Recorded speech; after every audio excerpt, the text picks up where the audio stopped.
Bonjour, je me présente, professeur Fouzia Oustir, je suis pneumologue de formation. Nous avons animé aujourd'hui une communication concernant l'éducation thérapeutique du patient asthmatique. Pourquoi ce thème?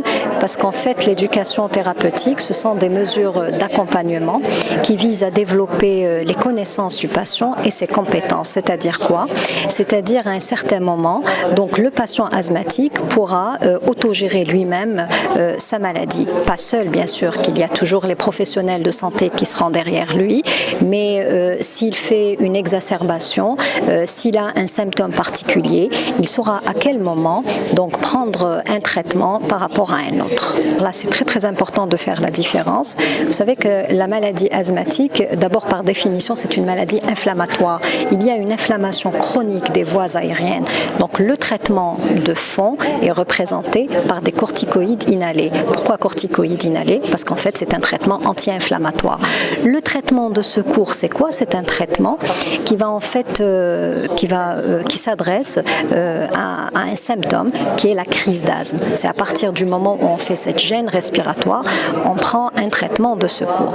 Encore que je veux rajouter une précision, qu'actuellement, sachant que la maladie c'est une maladie inflammatoire, même quand on fait une crise, on ne doit jamais prendre un bronchodilatateur seul, mais on doit toujours l'associer à un corticoïde inhalé parce qu'on sait qu'il y a toujours cette inflammation sous-jacente. Tout dépend du niveau de sévérité de cette crise.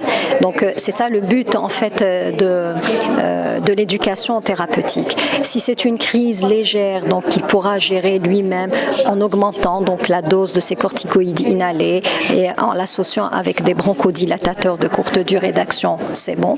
Maintenant, si c'est une crise qui a tendance à s'aggraver, il doit consulter dans le cadre de l'urgence. Alors, soit c'est la structure sanitaire la plus proche, ou bien aller aux urgences médicales, des hôpitaux ou des CHU. Alors, bien sûr, c'est très très important. Le soutien de la famille est très très important. Vous savez que l'asthme, dans la majorité des cas, il est d'origine allergique. Si on est allergique aux acariens, il faut plutôt favoriser une hygiène de l'environnement dans lequel on vit. Si on est allergique, par exemple, au poil de chat, on va pas ramener un chat à la maison. Voilà, par exemple. C'est des exemples simples. Le message que je peux transmettre, c'est que c'est une maladie qui est chronique, certes, mais c'est une maladie avec laquelle on peut vivre le plus normalement du monde à partir du moment où on prend son traitement d'une manière régulière et d'une manière adéquate, qu'on va régulièrement aux consultations programmées. Donc on peut vivre, on peut faire son sport, on peut se marier, on peut avoir des enfants. Donc vraiment une vie le plus normale du monde.